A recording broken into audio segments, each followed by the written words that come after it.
जाती है, मैं तेरी द्रौपदी तू मेरा कन्हैया, भूल न जाना भैया।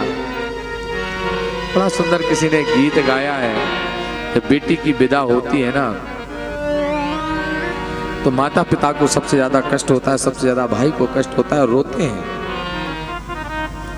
तो गुड़िया बड़े भाव से कहती है, देखो बेटी तो पराया धन, एक ना एक दिन पराए घर जाना है। तो किसी गीतकार ने बड़ा सुंदर गीत लिखा है, मैं गुड़िया, मैं गुड़िया तेरे आंगन की, मैं गुड़िया तेरे आंगन की, गुड़िया तेरे आंगन की, मैं गुड़िया तेरे आंगन की, मैं गुड़िया कोई नहीं मैं, कोई नहीं मैं, कोई नहीं मैं तेरे साजन की, मैं गुड़िया तेरे आंगन की, मैं गुड़िया तेरे आंगन की, मैं गुड़िया। हरि बोल।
जब बेटी जाने को तैयार होती है, तो बेटी चलते चलते माँ से कहती है, ए मेरी माँ तू क्यों रोती,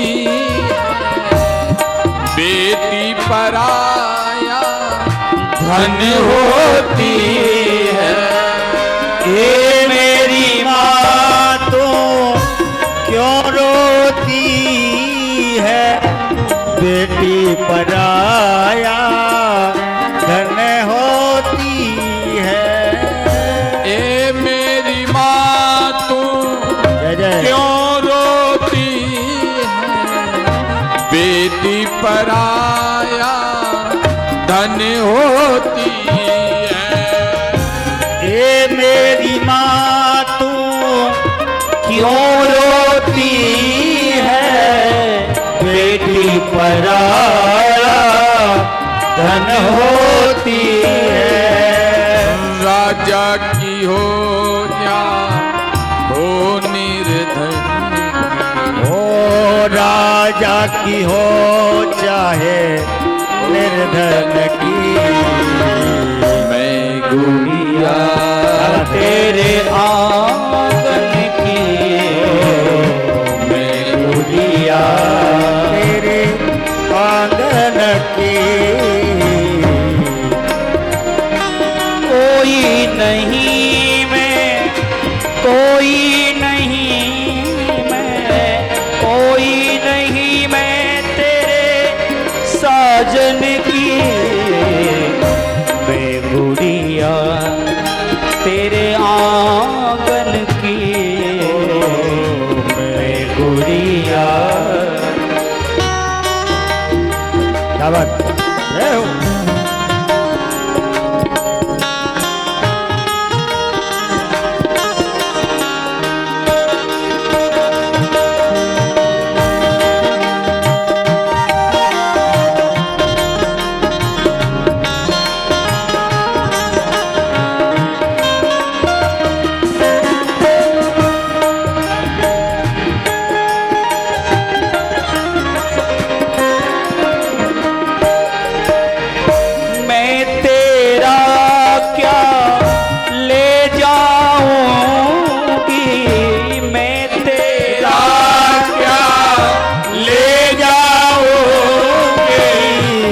न कुछ तुझे दे जाऊंगी। मैं तेरा क्या ले जाऊंगी, कुछ ना कुछ तो दे जाऊंगी। मैं तेरा क्या ले जाऊंगी, कुछ ना कुछ तुझे दे जाऊंगी।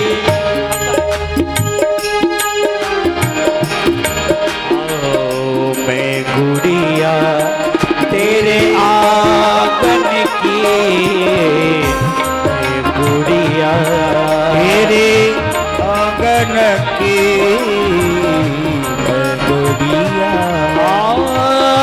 कोई नहीं मैं, कोई नहीं मैं, कोई नहीं मैं तेरे साजन की। मैं गुड़िया तेरे आंगन की, मैं गुड़िया तेरे आंगन की, मैं गुड़िया। महाराज बड़ा सुंदर भाव दिया है। मैं तेरी द्रौपदी तू मेरा कन्हैया, भूल न जाना मेरे बचपन की। मैं तेरे बचपन की कहानियां मत भूल जाना। आज भगवान का विवाह उत्सव के लिए जब रुक्मी को छोड़ा, भगवान द्वारकापुरी पहुंचे और भगवान का विवाह उत्सव हुआ। भगवान का विवाह उत्सव ब्रजवासियों ने बड़े धूमधाम से मनाया। कन्हैया का विवाह तो बड़ा सुंदर एक आनंद भरपूर होकर के भगवान के विवाह का एक गीत गा लेते हैं, उसके बाद आगे की कथा को बढ़ाएंगे। आचार्य परवर बड़ा सुंदर भाव दे रहे हैं, बड़ा सुंदर। जब समय व्यतीत होता है, समय का चक्रव्यूह जब चलता है तो प्रभु कृपा अवश्य करते हैं, और प्रभु की जब कृपा बरसती है तो मन भी बड़ा आनंदित होता है। जरा जोर से बोलो राधे। बड़ा सुंदर भाव दिया है। भगवान की प्रभुता देखिए। अच्छा, विवाह जब हुआ तो विवाह में एक बड़ी भारी विडंबना। जब भगवान का विवाह हुआ तो पहुंच गए कहा द्वारकापुरी। पहले तो कन्या का हरण करके आए, और जब द्वारका में पहुंच गए तो कुंदनपुर की जो नारियां हैं वो सब भगवान को गालियां गा रही हैं। अरे भगवान को गाली कुंदनपुर की नारी क्यों गा रही हैं? इनको गाने का क्या अधिकार? बोले इसलिए गाने की ये अपनी ननिहाल में है, क्योंकि सब मथुरा की नारियां पहुंची द्वारका। कहाँ की? मथुरा की। तो कोई मामी है, कोई मौसी है, कोई बहन है, नाना प्रकार के रिश्ते हैं। जो जितनी रिश्ते में मामियां लगती हैं वो मामियां बड़े सुंदर भाव से भगवान को, हो मोरे श्याम जू से करे ररिया,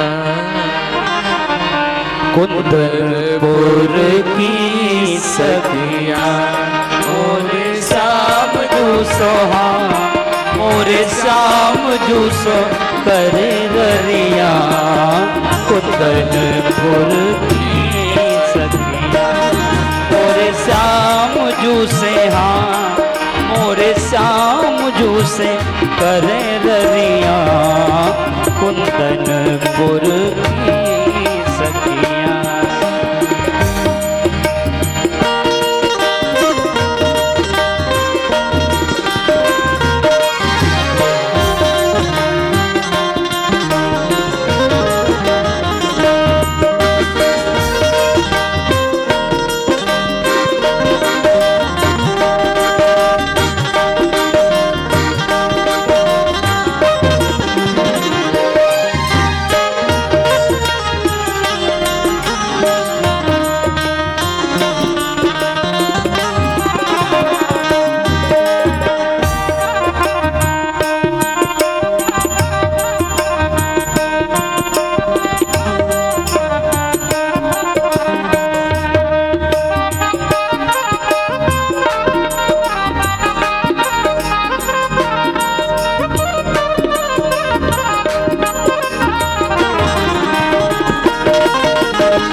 सुंदर भाव से ब्रज की गोपियां गाती हैं और सुनाती हुई चली जा रही हैं भगवान को। बड़ी सुंदर गारियां की दी गाई और प्रभु का पाणिग्रह संस्कार वैदिक विधि से होने लगा और बड़ा सुंदर भाव के साथ उन्होंने भगवान का आनंद देते हुए प्रभु के स्वरूप का दर्शन कराया और भगवान की छवि का आनंद हुआ। बड़ा सुंदर दर्शन कराया, सबने बड़े सुंदर भाव से भगवान के विवाह का आनंद लिया। आचार्य प्रवर बड़े सुंदर भाव के साथ में इस गीत का आनंद लेते हैं। सखियों ने बड़ा सुंदर राल किया और इतना सुंदर भाव गाया भगवान के विवाह के लिए। सखियों ने बड़ा सुंदर दर्शन दिया। आनंद विभोर होकर के प्रभु कृपा करते हैं। अब प्रभु की जब कृपा हुई तो भगवान के कालांतर में बड़ा सुंदर पुत्र का जन्म हुआ। लेकिन पुत्र का जब जन्म हुआ तो बालक को प्रसूति गृह से बालक हरण कर महाराज एक दैत्य हरण करके ले गया जिसका नाम संवासुर है। संवासुर ने दैत्य बालक को ले गए। देखिए इसलिए क्योंकि भगवान से बड़ा द्वेष रखता है संवासुर। संवासुर क्या रखता है? द्वेष। एक बड़ी अच्छी बात बता दूं, जब आपकी प्रभुता बढ़ेगी, आपकी क्या बढ़ेगी? प्रभुता, तो आपके शत्रु भी बहुत होंगे। इसलिए कभी किसी की निंदा कम करो, जो जैसा है अपने लिए। अच्छा, द्वेष भी है। व्यक्ति को कभी कभी ऐसा लगने लगता है, भगवान को कभी कभी ऐसा लगने लगता है कि लोगों को कि हम ही सर्वस्व हैं, सब कुछ हम हैं। लेकिन हम आपको एक बहुत अच्छी बात बता दें। अभी संतों में एक हमारे संत हैं श्री प्रेमानंद जी महाराज, बड़ा सुंदर, सभी नाम सुनते हैं, सुना है क्या? और इतने सरल संत हमने कभी उनको देखा नहीं, जिनके जीवन में दो किडनियां फेल हो गई लेकिन प्रभु की भक्ति में संलग्न है, आज भी जीवित हैं। डायलिसिस रोज होता है और फिर भी राधा राधा जपते हैं और भगवान की कृपा से आज जीवित हैं। तो इसे कहते हैं प्रभु की कृपा। क्या कहते हैं? प्रभु की कृपा। यही कृपा है। हमने एक दिन आपको शायद कथा में कहा, जब तक हमारी मृत्यु भगवान की इच्छा नहीं, जब तक हमें कोई मार नहीं सकता, और जब प्रभु की इच्छा है कि हमें मरना है तो संसार में कोई हमें बचा नहीं सकता। तो ये प्रभु की कृपा है, और जब प्रभु की कृपा होगी तो आनंद भी हम और आपको प्राप्त होगा। इसलिए भगवान की भक्ति में संलग्न रह करके उनकी भक्ति को करते रहो, ये शास्त्र कह रहे हैं। शास्त्रों का एक अपना अनुभव है।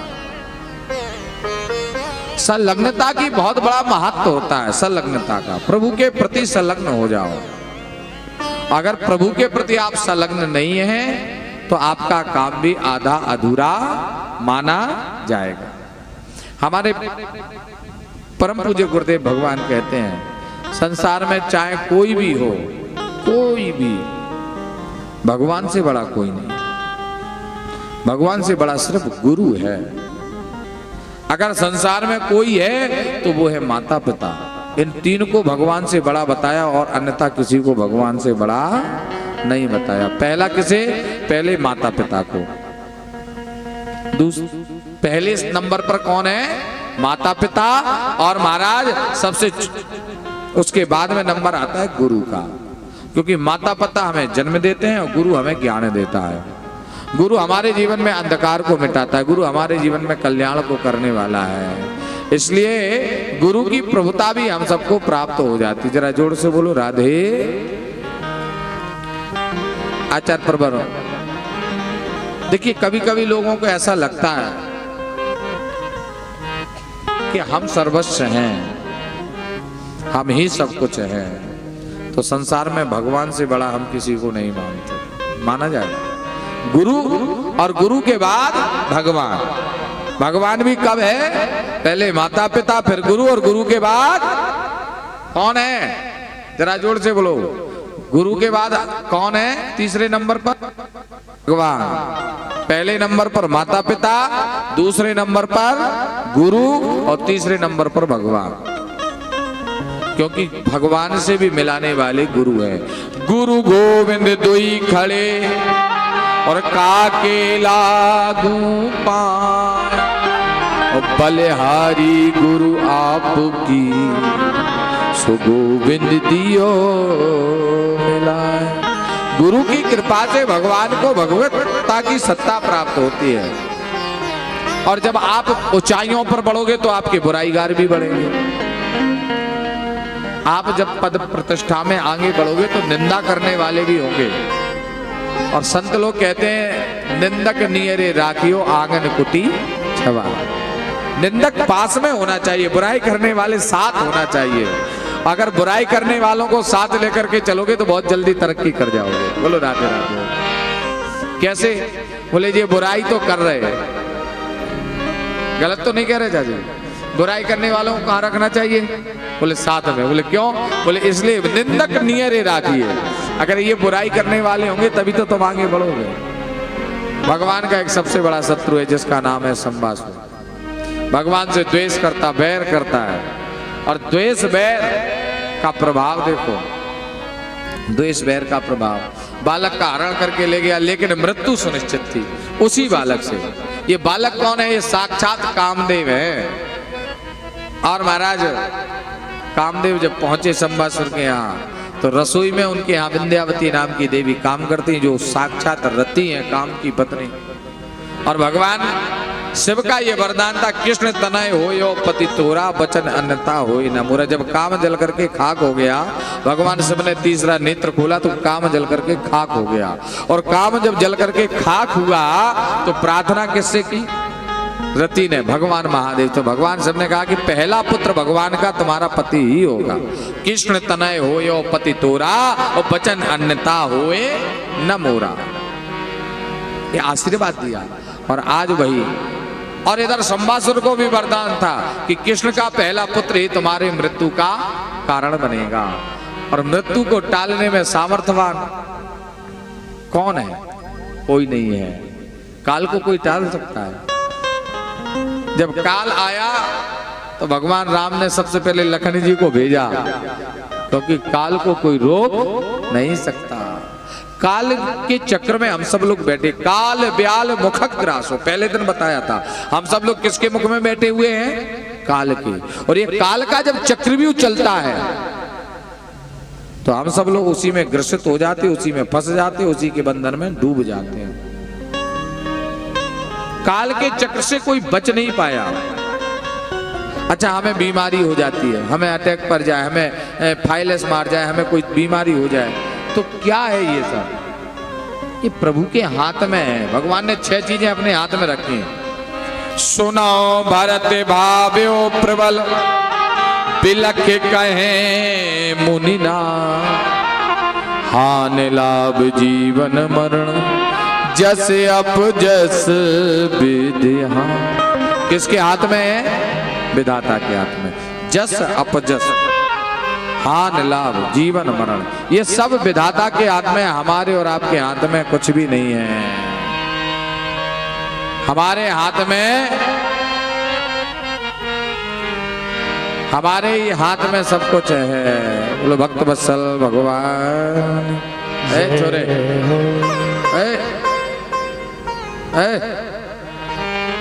शांत बैठो। बोलो राधे, बोलो भक्त वत्सल भगवान की। आचार्य प्रवर बड़े भाव के साथ में कह रहे हैं, भगवान ने मृत्यु से किसी को नहीं बख्शा और मृत्यु ने किसी को नहीं छोड़ा। बचने का प्रयत्न किसने किया? संबासुर ने। तो मृत्यु घर में ही पहुंच गई। और जब बालक बड़ा हुआ, संबासुर को मार दिया, अपनी पत्नी के साथ विवाह किया, लौट करके आए। जब तक भगवान के 16,108 विवाह हो चुके हैं। पहला विवाह किसके साथ में हुआ? रुक्मणी मैया के साथ, भगवान का रुक्मणी मंगल विवाह। दूसरा विवाह महाराज जामवंत की बेटी जामवंती से हुआ। कैसे? भालू की बिटिया से विवाह भगवान का। तो सत्यभामा है महाराज। बड़ा सुंदर भाव दिया। आचार्य प्रवर कहते हैं, सत्राजित नाम के महाराज हैं। इनके पास सांवर्तक नामक मणि जो 8 रत्ती सोना देती है। ठाकुर जी ने एक दिन इनसे मणि मांग ली तो मणि इन्होंने देने के लिए मना कर दिया प्रभु को। भगवान ने कहा तुम्हारी वस्तु दो या ना दो, मर्जी। भाई किसी की वस्तु पर अपना अधिकार नहीं होता। सत्यजित जी महाराज ने जब सामर्थक नामक मणि को देने के लिए मना कर दिया, लेकिन समय का चक्रव्यूह तो वही बात यही आ गई है कि जो बात जहां चले वो वहां घटती ही है। भगवान को जीवन में कलंक लगा दिया इस मणि ने। कलंक क्यों लगा? शास्त्र कहते हैं, भगवान ने बताया है, कलंक इसलिए लगा कि ये मणि जो है भगवान ने चौथ के चंद्रमा का दर्शन कर लिया। भादों के शुक्ल पक्ष के चौथ के चंद्रमा का दर्शन करने से जीवन में कलंक लगता है। मां साहब, ये बड़ी विचित्र बात है। आज से नहीं, परंपरा हमारे अब गांव में देहातों में कहा जाता था, उसे पत्थर चौथ के नाम से लोग जानते थे। पत्थर मारते थे चंद्रमा की तरफ, क्योंकि चंद्रमा कलंकित है। गुरु पत्नी के साथ उसने विहार किया, गुरु बृहस्पति का हरण किया, गौतम की नारी अहिल्या के साथ छल किया, तो कलंकित होने के कारण उस दिन उसको दाग लग गया कि तू जिस दिन, आज के दिन जो भी तुझे देखेगा वो उसके जीवन में कलंक लगना सुनिश्चित। भगवान ने चंद्रमा देखा हो, कलंकित लग गया। क्यों? क्योंकि प्रसेन ने उस मणि को पहना। सत्यजित के भाई ने जब शिकार खेलने गए तो उनका सिंगार किसी सिंह ने किया और सिंह का सिंगार भालू ने किया और वो मणि ले जाकर अपनी बिटिया को दे दी। भगवान को कलंक लगा कि भगवान ने हमारे भाई को मार करके मणि रख ली। तो भगवान मणि को ढूंढने के लिए गए और मणि ढूंढते ढूंढते भगवान जामवंत जी के गुफा में पहुंचे तो क्या देखते हैं, एक बिटिया उस मणि से खेल रही है। और बिटिया जब खेलने लगी, भगवान ने मणि लेने का प्रयत्न किया तो जामवंती चीखी। उसी समय जामवंत जी आ गए और जामवंत जी का युद्ध हुआ भगवान से। 27 दिन तक युद्ध चला। 28वें दिन जब नस नस ढीली हो गई जामवंत जी की, तो हाथ जोड़ करके खड़े हो गए, बोले प्रभु हमने आपको पहचान लिया, आप कौन है? कौन है? कि कहा कहूं छवि आपकी भले बने होना, और तुलसी मस्तक नवत धनुष बाण लो। धनुष बाण ले लो प्रभु, तुलसी मस्तक नवत है, धनुष बाण लो। हाथ में धनुष बाण होना चाहिए। तुलसी मस्तक नवत है, धनुष बाण लो। जैसे ये कहा तो भगवान ने कहा स्वरूप तो दिखाना पड़ेगा जब तुमने पहचान लिया। पहचाना कैसे? ऐसे पहचाना क्योंकि भगवान ने वरदान दिया था जामवंत जी को। भगवान की सेना रामादल में, भगवान की सेना रामादल में जामवंत जी सबसे बूढ़े थे। कब के थे जामवंत जी पता है आपको? सतयुग के। सतयुग के जामवंत जी थे और त्रेता में राम जी की सभा में सबसे बूढ़े थे। जाम मंत्र मंत्री अति बूढ़ा। अति शब्द का मतलब बहुत बूढ़े। युगों का अंतर है।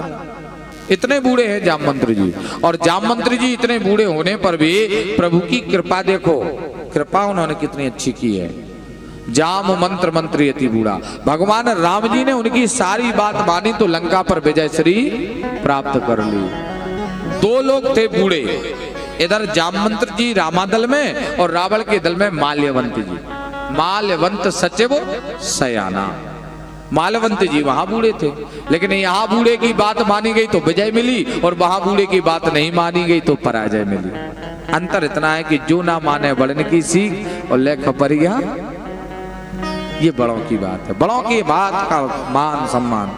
अगर बड़े कुछ कह रहे हैं तो कुछ विचार करके ही कह रहे होंगे। वयोवृद्ध लोग कहते हैं कि महाराज ये दाढ़ी यूं ही सफेद नहीं हो गई, ये बाल यूं ही सफेद नहीं हो गए। ये अनुभव बताता है, और जीवन में जब अनुभव होता है तो।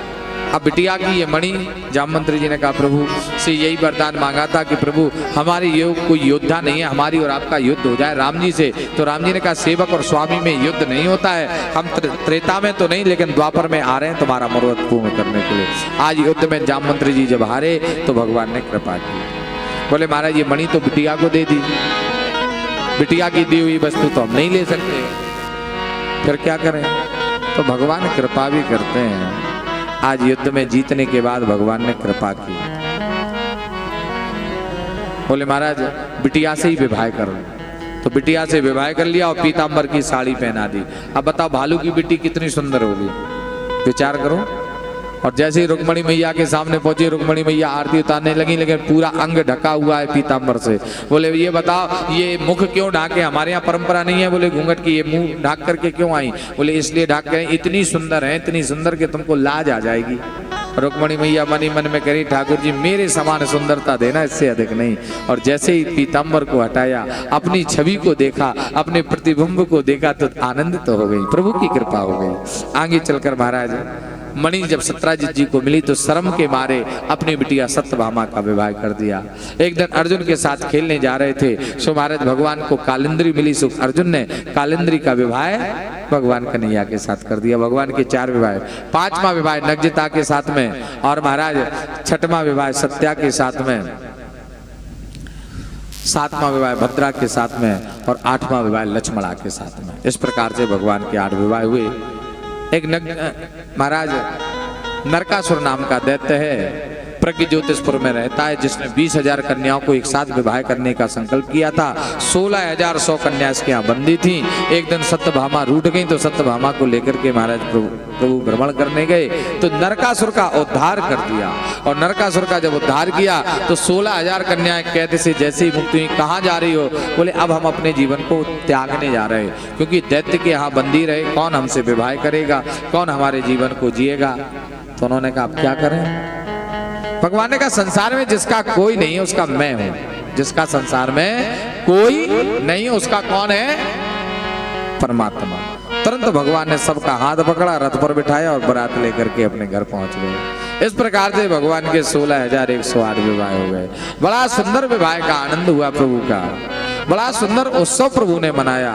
विवाह उत्सव में इतना आनंद हुआ कि सब आनंदित होने लगे। भगवान के 16,108 आज विवाह हो गए और विवाह का आनंद देते हुए प्रभु ने भी कृपा कर दी, और प्रभु की कृपा का आनंद भी बड़ा प्यारा है। जय हो। आज भगवान कहने लगे बड़ा सुंदर आनंद दिया। ऐसे सामले सलोने सरकार की छवि। कालांतर में प्रत्येक रानी के गर्भ से 10-10 बेटा और एक पुत्री का जन्म हुआ। इस प्रकार से भगवान का वंश बढ़ा। भगवान नित्य नई कृपा करते हैं। एक दिन महाराज अपने परिवार अपने प्रखर के साथ खेल रहे थे। उसी समय महाराज एक गेंद खेलते खेलते कुएं में चली गई। तो वहां क्या देखते हैं प्रभु, उसी में एक गिरगिट रहता है, और प्रभु ने जैसे ही स्पर्श किया, जैसे ही भगवान ने उसको स्पर्श किया, तुरंत महाराज उस गिरगिट ने अपनी देह छोड़ दी। पूछा आप कौन हो? तो बताया कि मेरा नाम राजा नरग है। नरग? हाँ। नरक का काम क्या है? बोले हम दान करते थे, गौदान किए हैं, और गौदान का परिणाम ये मिला कि महाराज एक ही गाय मैंने 2 पंडित जी को दान में दे दी, और ब्राह्मण लड़ते लड़ते अपनी देह को त्याग देते हैं। ब्राह्मणों की मृत्यु हो गई, तो ब्राह्मणों के श्राप के कारण मुझे आज पाप भोगना पड़ा। एक कथा हमको ये संकेत देती है, एक वस्तु 2 लोगों को दान नहीं करनी चाहिए। सीधी सीधी बात ही है। कभी कभी यजमान लोग ऐसा कर देते हैं, पंडित जी को दे दिया फिर वही वस्तु दूसरों को दे दी। ऐसा नहीं करना है, दान करो, ये दान का प्रभाव है। आगे चलकर भगवान से किसी ने पूछा क्या भगवान दयालु है क्या? भगवान के प्रकर का विवाह हुआ, परिवार का विवाह हुआ, तो आगे चलकर भगवान से पूछा, भगवान कृपा जब करते हैं ना दयालु, तो ऐसी दया करते हैं जैसी कोई कर ही नहीं सकता। भगवान ने किसी दीन पर दया की क्या कभी? एक दीन पर की। बड़ा सुंदर श्लोक भागवत जी में आया, कृष्ण सीत सखा किंचित ब्राह्मणो ब्रह्मविद्यमा व्रत इंद्रियार्थेषु प्रशांतात्मा जितेन्द्रिया। कृष्ण से सखा किंचित ब्राह्मणो ब्रह्मविद्यमा व्रत इंद्रियार्थेषु प्रशांतात्मा जितेन्द्रिया। इंद्रियों को जीतने वाले प्रशांत आत्मा एक पंडित जी हैं। कृष्ण सखा किंचित कैसे हैं? जिन्होंने अपनी इंद्रियों को जीत लिया है। इंद्रियों को जीतना बड़ा विचित्र होता है, बड़ा विचित्र। और जिसने अपनी इंद्रियों को जीत लिया, ऐसा धर्मात्मा ब्राह्मण भगवान का एक ही था। प्रशांत आत्मा जितेंद्रिया। और ब्राह्मण का तो प्यारे एक ही धन है, संतोष धन। संतोष रखो, भगवान सब देंगे। हकीकत बात तो यही है। लेकिन महाराज ये कलयुग है। बड़ी सुंदर बात याद आ गई। संतोष तो है, लेकिन क्या करें, कभी कभी संतोष को भी असंतोषी हो जाती है। बोलो राधे राधे। हाँ, हमारे एक बात याद आ गई, लेकिन उसको यहीं रहने दो। कहते हैं महाराज, कहीं गए कथा में किसी के साथ कभी, तो उनका स्वभाव ही ऐसा हो, उसके लिए आप क्या कर सकते हैं? स्वभाव को कभी किसी के बदल नहीं सकते आप। किसी का स्वभाव होता है, कितना भी दे दो तो फिर भी असंतुष्ट रहते हैं। तो इसका मतलब ये नहीं कि सब असंतुष्ट हो, संतोष रहो। जजमान देता है अपने सामर्थ्य से, और जजमान अगर सामर्थ्य से नहीं देगा तो जजमान जाने। वैसे उसे पता है कि हम कितने सामर्थ्यवान हैं, हम कितने सामर्थ्यवान हैं। सामर्थ्य से यजमान बहुत ताकत से देता है। ठाकुर जी की ऐसी कृपा है, हमारे यजमान उसको कभी मांगने की कोशिश नहीं करता हूँ, इसीलिए नहीं करता हूँ। नहीं यजमान कहे, क्यों अग्रवाल जी? बोलो राधे राधे। लेकिन हम सबसे बड़ी मंगना है, हमें अंदर संतोष नहीं। हम कहते इनसे लिया, उनसे भी लिया, यज्ञ तो कराऊं मैं, सबसे मांग मांग के ही तो लिया है। लेकिन अपने लिए नहीं मांगते कभी। हम जब भी मांगते हैं ये कल्याण, ये कथा अपने आप सबके लिए करा रहे हैं। गुरु पूर्णिमासी के उपलक्ष्य में हो रही है। आप सब लोग सतमार्ग पर चलें, यही मेरी प्रेरणा है। हमारे परम पूजनीय श्री लक्कड़ बाबा महाराज जब यहाँ थे, उनका एक पैर कटा हुआ था, लेकिन मैंने जीवन में उनको एक साधना करते हुए देखा। आप रात में 12 बजे आ जाओ, रात में 2 बजे आ जाओ। जो यहाँ आसपास लोग रहते हैं उन्हें पता होगा, आश्रम पे कोई नहीं आता था, सिर्फ महाराज जी अकेले रहते थे। इक्का दुक्का उनके जो बहुत अच्छे से। और मैं जब भी रात में कभी कभी ट्रेन, हम कहीं कार्यक्रम करने गए और रात को 2-2 बजे हम महाराज जी के सामने लौट करके आए, तो आश्रम पे ही रुकते थे।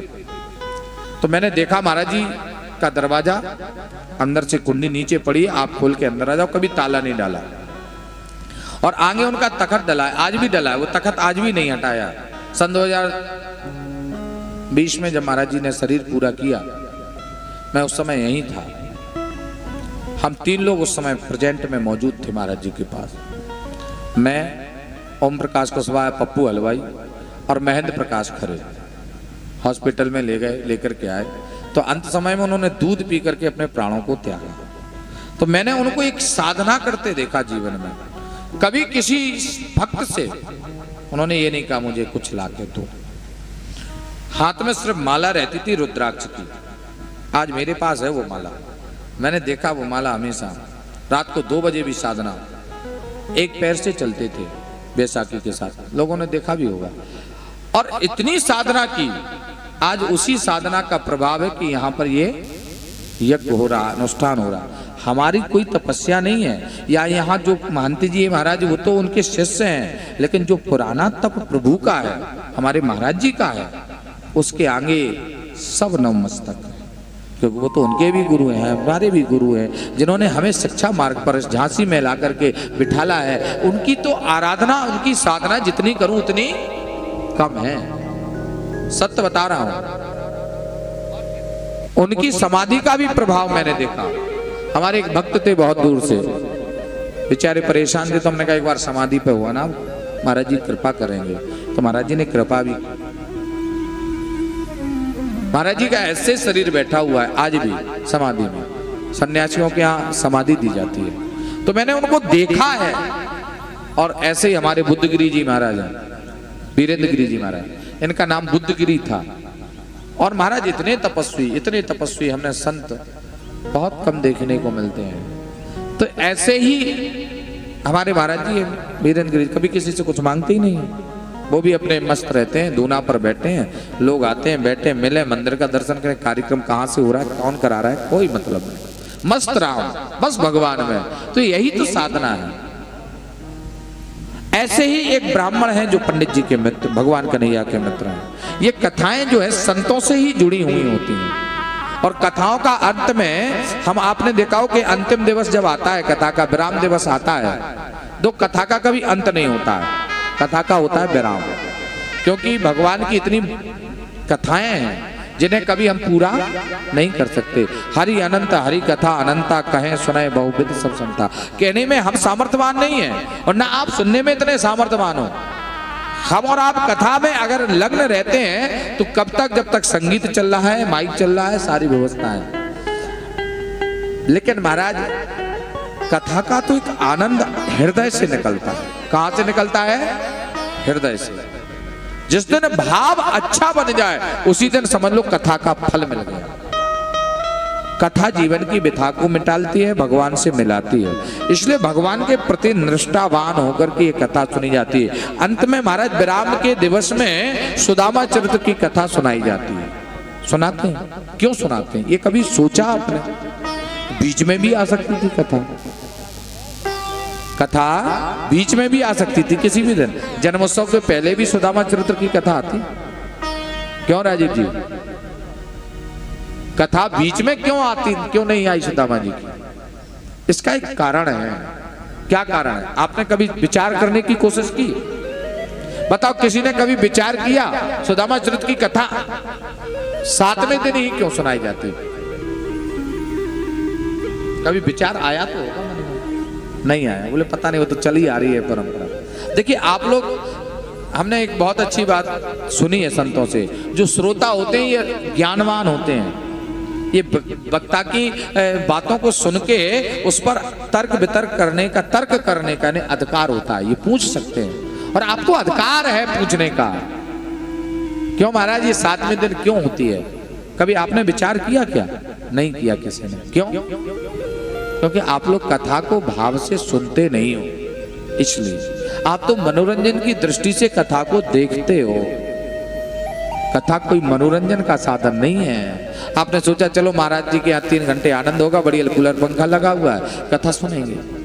कथा क्या सुनेंगे? महाराज जी को देखा, टेंट को देखा और सबको मिल लिया और उससे खाना पूर्ति। भाई सभी यजमानों ने कार्ड भेजा ना रिश्तेदारों को, तो उसी के लिए चल पड़े। कुछ बुरा नहीं मानना, मैं किसी के व्यक्ति विशेष के लिए नहीं कह रहा हूं, मैं सभी के यहाँ की है, यही घटना है ना। हम भी हो, हमारे यहाँ कहीं कथा हो रही हो, हमें कार्ड आता तो हम सिर्फ खाना पूर्ति करने के लिए जाते हैं, कुछ नहीं।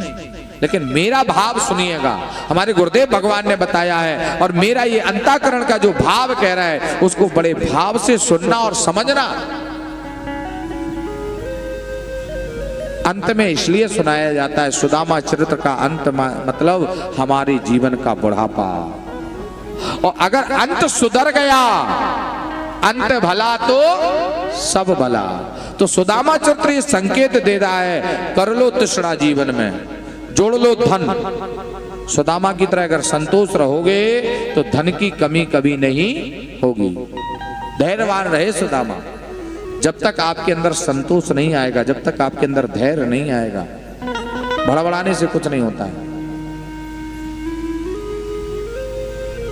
ये तो हमारे यजमानों को पता होगा धैर्य धारण करने से क्या लाभ होता है।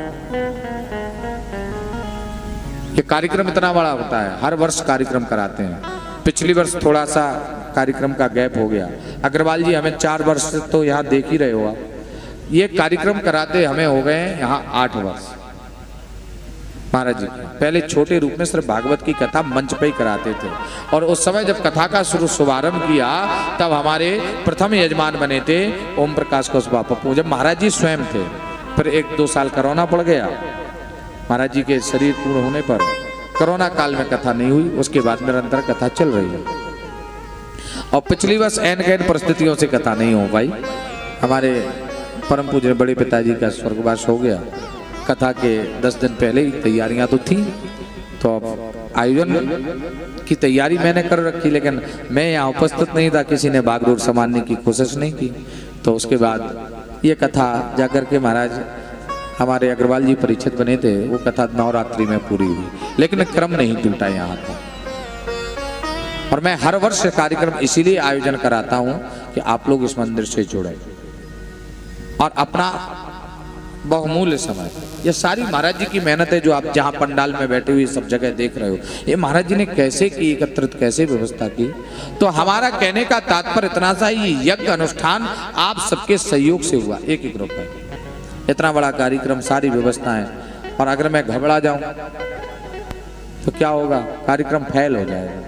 इसलिए धैर्य, और हमारे गुरुजी कहते हैं धैर्य आ गया। ये कथा का स्वभाव कह रहा है अंतिम दिवस में आप लोग धैर्यवान बन जाओ।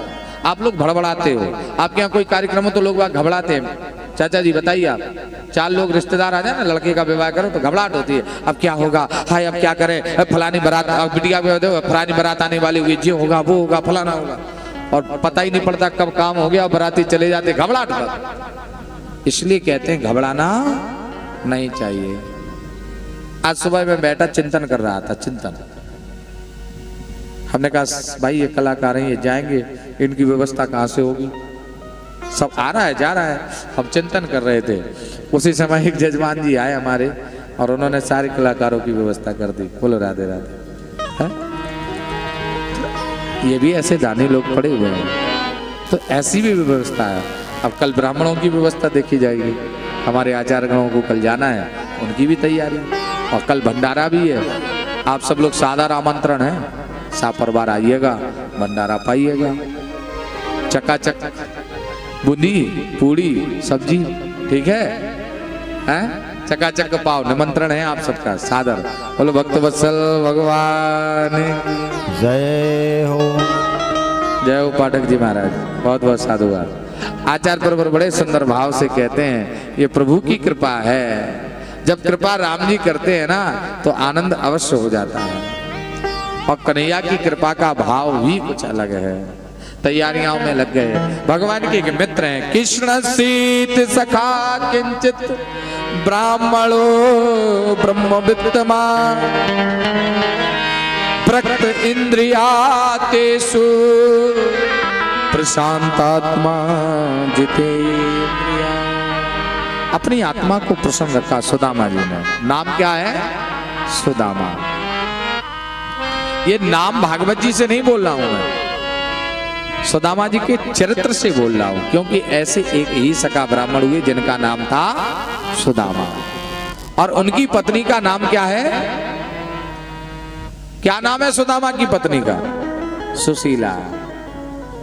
और सुशीला का अर्थ जानते हो? जो सुशील गुण वाली हो उसे कहते हैं, क्या कहते हैं उसे?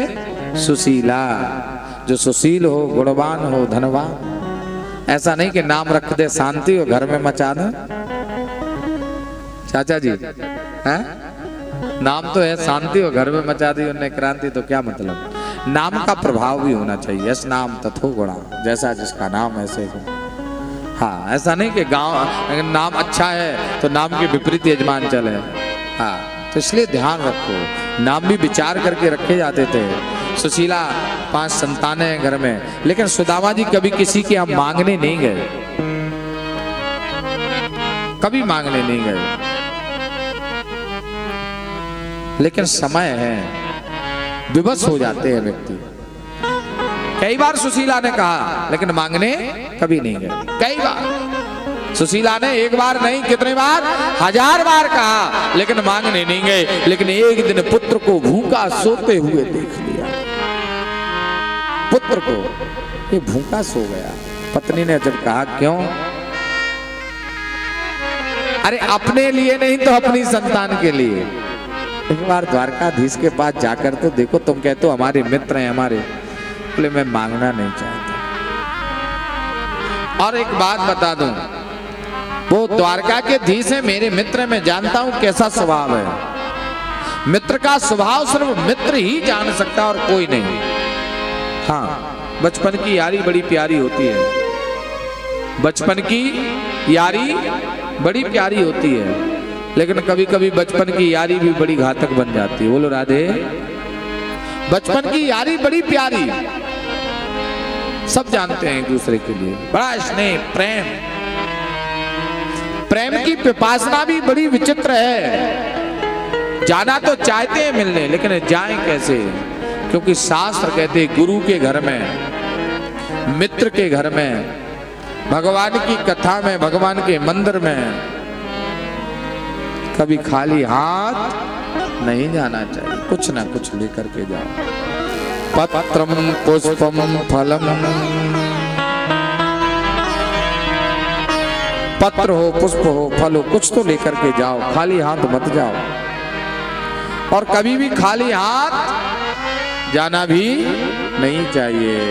अगर हमेशा खाली हाथ जाओगे तो परेशान हो जाओगे, इसलिए खाली हाथ नहीं जाना है। जितना हो सके उतना प्रयत्न करो, जितना हो सके उतना दान करो, जितना हो सके उतनी कृपा भगवान की प्राप्त करो। कैसे जाएं? सुदामा जी क्या जाएं तो जाएं कैसे? सुदामा जी ने कहा सुदा क्या सजा मिली है मुझको, क्या सजा मिली है मुझको तेरी दोस्ती के पीछे। क्या बात है? दर दर भटक रहा हूँ तेरी दोस्ती के पीछे, दर दर भटक रहा हूँ तेरी दोस्ती के पीछे। क्या सजा मिली है मुझको, क्या सजा मिली है मुझको तेरी दोस्ती के पीछे। दर दर भटक रहा हूँ तेरी दोस्ती के पीछे, दर दर भटक रहा हूँ तेरी दोस्ती के पीछे।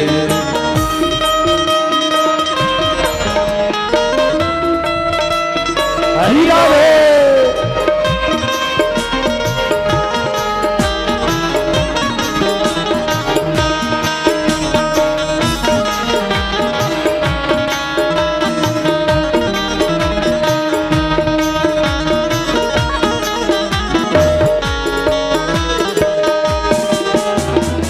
गरीब हूँ तो क्या है, मैं गरीब हूँ तो क्या है, दीनों के नाथ तुम हो।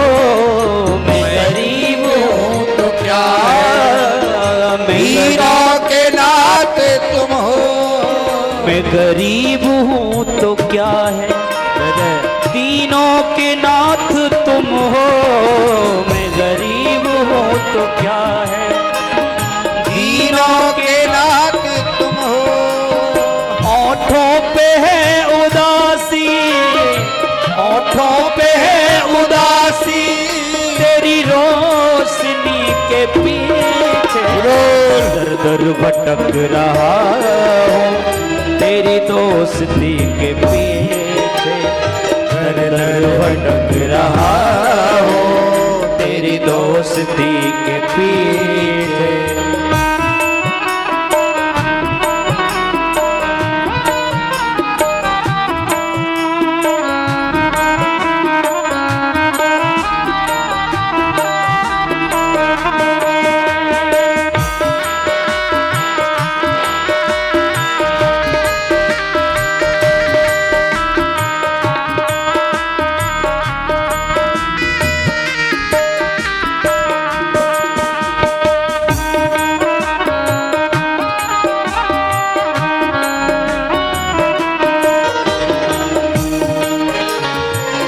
द्वारका के वासी अखियां दरस की प्यासी, ओ द्वारका के वासी अखियां दरस को प्यासी। ओ द्वारका के वासी अखियां दरस की प्यासी, ओ द्वारका के वासी अखियां दरस की प्यासी। दिखला झलक जरासी, दिखला झलक जरासी मेरी दोस्ती के पीछे। दर दर भटक रहा हूँ तेरी दोस्ती के पीछे, दर दर भटक रहा हूँ तेरी दोस्ती के पीछे। क्या सजा मिली है मुझको, क्या सजा मिली है मुझको तेरी दोस्ती के पीछे। दर दर भटक रहा हूँ तेरी दोस्ती के पीछे। दर दर भटक रहा हूँ तेरी दोस्ती के पीछे। दर दर भटक रहा हूँ तेरी दोस्ती के पीछे। आज सुदामा की करुणा रस बरसने लगी। सुदामा को बड़ा प्रेम है। जब पत्नी ने कहा कि देखो सुदामा क्या चाहिए, अरे तुम अपने बच्चों के लिए नहीं जा सकते क्या? और बच्चों के लिए जब सुदामा तैयार हुए ना, जीवन में सब विवश कर देते हैं। स्वाभिमान से समझौता नहीं किया सुदामा ने, स्वाभिमान से झुके नहीं कभी, किसी की यहाँ कुछ नहीं मांगा। लेकिन आज पुत्रों की दशा देखी। प्रभु कहते हैं ना, सब कुछ दे प्रभु लेकिन घर में धन दे, क्योंकि ये संसार बड़ा विचित्र है। विपत्ति में कोई किसी का साथ नहीं देता। जब संकट का क्षण आता है, संकट की घड़ियां आती है ना, तो अपने लोग अपन से दूर हो जाते हैं। सुदामा से सब दूर हो गए। सुदामा अकेले ही दर दर भटक रहे हैं। कि जीवन की विपत्ति आई, कहते हैं सबसे पहले अपने साथ छोड़। सुदामा की जीवन में बड़ा संकट का समय आ गया। सुदामा गरीब नहीं है, सुदामा धन से गरीब है, लेकिन मन से सुदामा से बड़ा अमीर कोई नहीं हो सकता। लोग कहते सुदामा दरिद्र, मैं कहता सुदामा कभी दरिद्र नहीं थे। सुदामा जी सदैव बड़े आदमी थे, क्योंकि जो दिल से बड़ा है, धन कहीं मायने नहीं रखता प्यारे। धन्य है सुदामा का जीवन, धन्य है सुदामा के जीवन की कथा। लोग बाग उसी से प्रेम करते जिसके पास धन होता है। सुदामा से कोई प्रेम नहीं करता। सुदामा को घर से कोई भी निकाल दे, सुदामा को कोई भी भगा दे, लेकिन ऐसा नहीं है। आज सुदामा द्वारकापुरी गए तो आज हाथों में सुशीला ने 5 घर से 3 मुट्ठी चावल लेकर के आई और सुदामा जी को बांध दिया। बालक रात में भूखे सोए तो आज सुदामा जी की इच्छा हुई जाऊं, लेकिन सुदामा जी बोले जाएं तो कैसे, जाएं तो जाए कैसे? जाने के लिए रास्ता भटक रहे हैं, पैरों में कांटे पड़ रहे हैं, जर्जर जीर्ण जीर्ण अवस्था है। लाठी के सहारे गंगा के किनारे पहुंचे, नौका से पार होना है, कैसे उस पार जाएं? और जैसे उस पार जाने के लिए नौका बनकर के लेकर के ठाकुर जी आए, केवट बनकर के ठाकुर जी आए, चलो मैं तुम्हें उस पार लगा दूं। भैया केवट मेरे पास उतराई नहीं है, क्योंकि शास्त्र कहते हैं केवट की उतराई कभी रोकनी नहीं चाहिए। जो हमें इस पार से उस पार लगाए कभी उसको रोकना नहीं चाहिए। ये भवसागर से पार जाने की विधि है।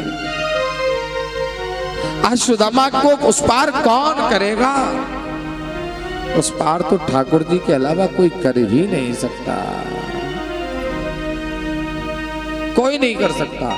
उस पार तो भगवान ही पार करते हैं। और जैसे ही सुदामा नौका में बैठे, भैया क्या है तुम्हारे पास? मेरे पास सिर्फ गोविंद का भजन है, भजन के अलावा मैं कुछ नहीं है। आप सोचो मुझसे धन लेना चाहो तो मैं धन नहीं दूंगा, भैया प्यार से एक गीत सुना देना प्रभु का, मैं उस पार कर दूंगा।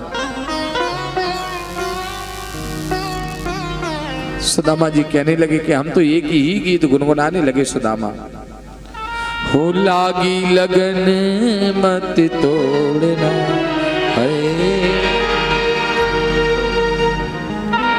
हरि जी मोरे लागी लगन मत तोड़ना, हरि जी मोरी लागी लगन मत तोड़ना। लागी लगन मत तोड़ना, भगवान ने तो हाथ दिया हो। लागी लगन मत तोड़ना, मोरी लगन मत तोड़ना, लागी लगन मत तोड़ना, प्रभु जी मोरी लागी लगन तोड़ना, हरि जी मोरी लागे लगन मत तोड़ना, प्रभु जी मोरी लागी लगन मत तोड़ना, प्रभु जी मोरी लागी लगन मत हरि बोल।